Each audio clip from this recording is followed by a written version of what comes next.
Abby and Bobby, which means A and B, type at a constant rate of 80 words per minute and 60 words per minute. Bobby begins typing before A and has typed 600 words.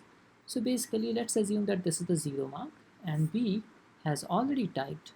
Bobby begins typing before A and he already has typed 600 words more than A. That means when B is here, then A is here. Now the question says, and this is the time, 1:30 p.m.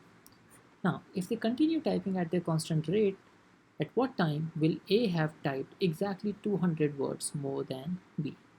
Now, let's also understand some more things. Now, B has a speed of 60 words per minute, while A has a speed of 80 words per minute.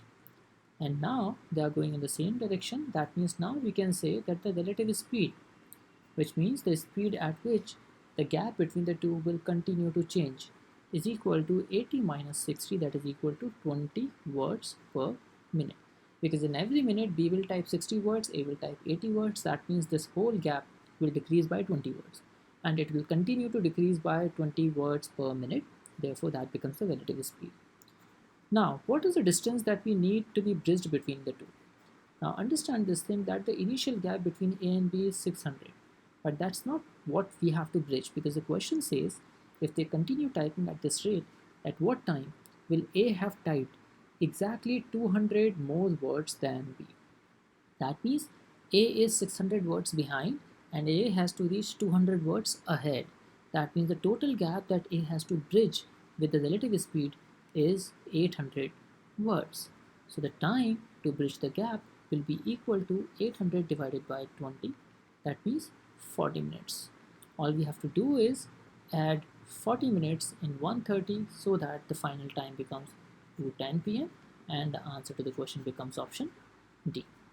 So this is method 1 to answer the question. This is the most efficient method to answer this question. However, we can discuss another alternative method as well, which is method 2 without using the relative speed.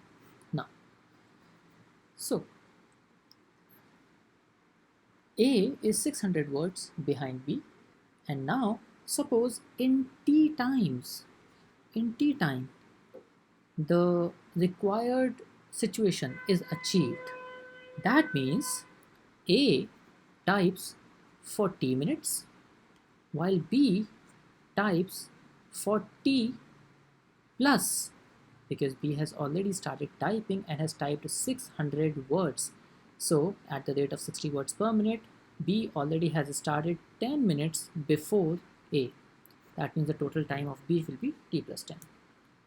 Now, the work done of A in time t will be equal to 80 multiplied by t, and the work done by B in time t plus 10 will be equal to 60 multiplied by t plus 10.